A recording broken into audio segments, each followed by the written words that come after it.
खेसारी लाल यादव जी फिर से लाइव आए थे और लाइव में आकर उन्होंने बहुत कुछ ज्ञान की बातें की है जो हमें समझ में नहीं आए। अगर आप उनके पूरा लाइव उठा के देखिएगा तो आपको भी कुछ समझ में नहीं आने वाला है। तो उतना टाइम बर्बाद आप लोग मत करिएगा, लाइव देखने में मत देखिएगा।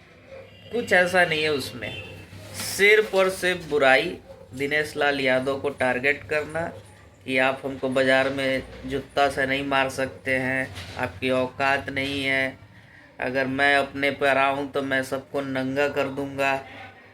और वही पत्नी वाली बात कि मैं राम भक्त हूँ क्योंकि मैं एक पत्नी पे रहता हूँ, आप लोग राम भक्त नहीं हैं, आप लोग 3-3 पत्नी पे रहते हैं। दिनेश लाल यादव के बारे में उन्होंने यहाँ तक कहा कि आज तक वो अपनी पत्नी के साथ एक फ़ोटो शेयर नहीं किए हैं। तो भाई साहब क्यों शेयर करेंगे वो फ़ोटो? दिनेश लाल यादव से मतलब है पब्लिक को कि उनकी पत्नी से मतलब है?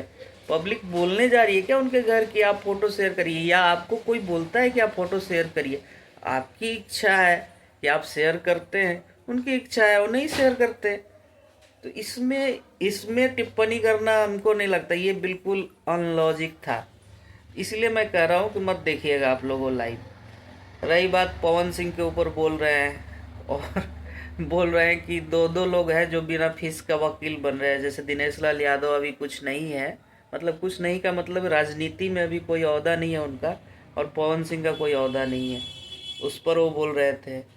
तीसरा चीज़ बोल रहे थे कि मैंने सबके लिए फ्री में प्रमोशन किया है, मतलब मैं गया हूँ उनके चुनाव में प्रचार करने। भाई साहब उसमें भी आपका एजेंडा होता था, आप जाते तो उनके लिए थे लेकिन आप उसमें अपना फ़ायदा करके आ जाते थे। फ़ायदा इन द सेंस कि आप उनके ऑडियंस को ये दिखाते थे कि मैं सबके लिए करता हूँ, मेरे लिए कोई नहीं करता है। तो ये कार्ड जो है ना, सिंपैथी कार्ड, ये आप बहुत बखूबी खेलते हैं और ये पूरा पब्लिक जानता है। और आज भी ये राम मंदिर वाले बयान पर अड़े हुए हैं कि मैंने जो बोला था वो सही बोला था। इतना ट्रोल होने के बाद भी ये बंदा आज भी उस चीज़ पे अड़ा हुआ है। तो भाई साहब आपको सलाम है और आप अड़े रहिए ऐसे ही। अब इसके आगे हम क्या ही कर सकते हैं, इसके आगे जनता आपको जवाब दे ही रही है और आगे भी देगी जनता आपको जवाब।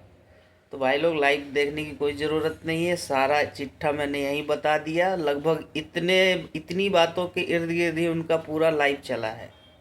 धन्यवाद। जय भोजपुरी।